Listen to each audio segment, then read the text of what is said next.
Hi everybody, today I'm going to talk to you specifically about the NIC knowledge exam, which we call the written test. And I'm going to give you a little bit of information, an overview of the NIC written test. I highly recommend that you go on RID's website and download information regarding the knowledge portion of the test. And just to let you know how much information that is, I printed it out myself. Okay, and it is several pages of information that's specifically related to the written test, or what we call the knowledge exam. And there are two little sections. One is a test outline related to tasks and knowledge and skill statements.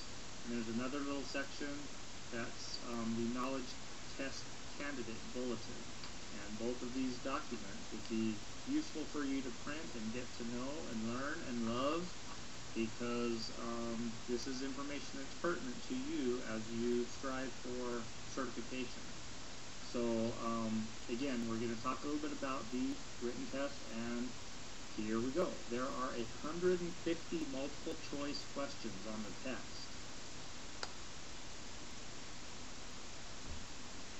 To pass the test, you must receive a scaled score of 500 or better.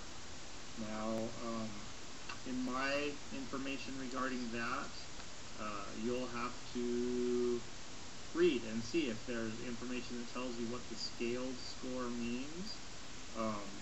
It may be available to you and it may not. You'll have to read and find out. But you're going to essentially do 150 multiple choice questions. You must pass this test. And there are 10 tasks that are listed, and in those 10 tasks there's actually some subcategories in a couple of areas. So I'm going to kind of briefly go over those, but again, you'll want to download that information from RID's website, www.rid.org. Alright, so task number 1 is you're going to assess each interpreting situation to determine if you are qualified for the assignment. Okay, so you must have knowledge related to roles and responsibilities of that assignment. You must have knowledge related to ensure that you're a good match between you, the interpreter, and the parties involved. And the parties involved doesn't mean just the deaf person. It means the hearing person or people and the deaf person or people. Okay? You need to also have knowledge related to requirements and expectations of the consumers. And again, the consumers is everyone, not just the deaf person. You must have knowledge of language continuum and variations in signing, so that you'll be able to match your signing style to the deaf client. Because as a skilled interpreter, you should be able to change your signing style based on the deaf person in front of you. They should not have to accommodate you. And then you'll have to have knowledge of assignment content. Okay, so this is information that I'll be looking for on the test. They'll have random or multiple choice questions that you'll be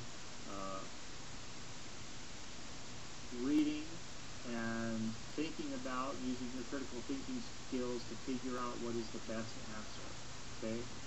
Along with knowledge, they're going to want to see skills in recognizing the impact of personal values and professional conduct. Okay? Some of this information we're going to also talk about when we start talking about the Code of Professional Conduct, which will be soon. Recognizing personal and professional strengths and weaknesses. Meeting consumer communication needs. Recognizing strengths and weaknesses. Okay? I'm not going to read them all, but what you have for each task is knowledge statements you need to know under the task, and skills. Okay, so again, under task number 1, assess each interpreting situation to determine if you are qualified for the assignment. You do not want to take an assignment that you are not qualified for.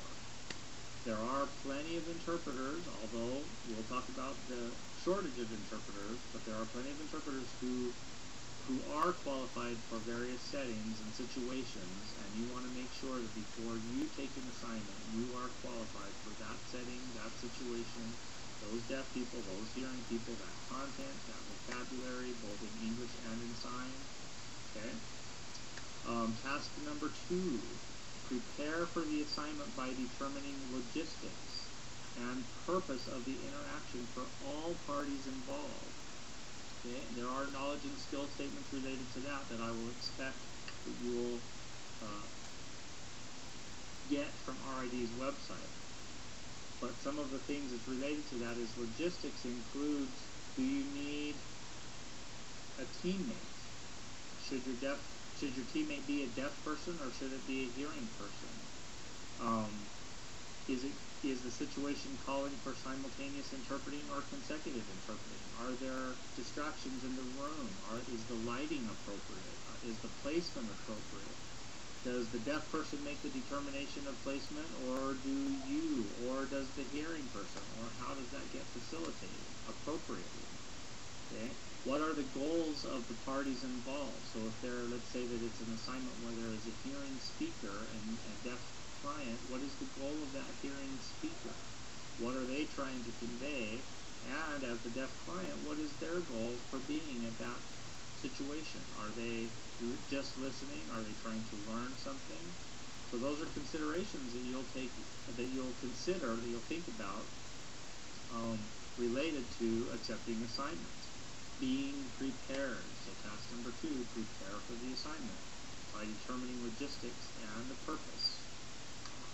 Okay. Task number 3, maintain competence in the field of interpreting by attending workshops, classes, reading professional literature, working with a mentor.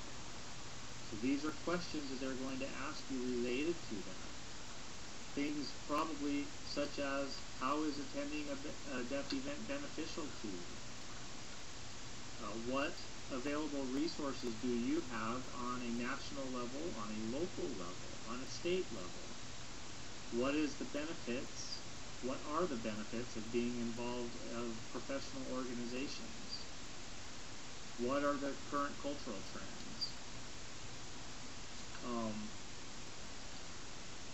This is all information that you'll be tested on in the knowledge portion, the written test.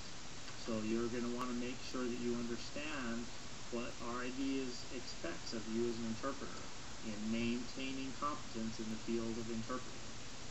Alright, task number 4, apply the code of ethics for the interpreting profession. And these days we call it the Code of Professional Conduct, as does RID, they call it the Code of Professional Conduct. But you'll want to understand the Code of Professional Conduct, the Code of Ethics from RID, maybe the original version of the Code of Ethics, if you can still find the NAD Code of Ethics, because NAD, the National Association of the Deaf, had a set of Code of Ethics themselves before NAD and RID came together to create this new NIC test. Are there laws that supersede the Code of Ethics?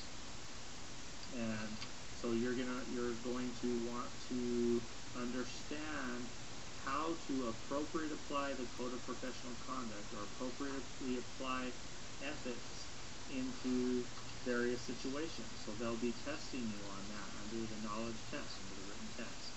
Task number 5, provide interpreting services that reflect awareness and sensitivity to culturally and ethnically diverse groups. As you know, deaf people are not all from the same cultural background. They are not all from the same ethnic background, nor are your hearing clients, because they are your consumers as well. You will likely be interpreting for people who are not like you, wherever you go, on a daily basis. So you need to be able to provide interpreting services appropriately that reflect awareness and sensitivity to cultural and ethnic diverse groups. Alright? So differences between culture and community. Rights and privileges related to membership and non-membership in cultural groups. Recognizing when gender, ethnicity, and or cultural differences may influence the interpretation. Recognizing nuances in vocabulary of diverse cultural and ethnic groups. That's just a highlight from task number 5.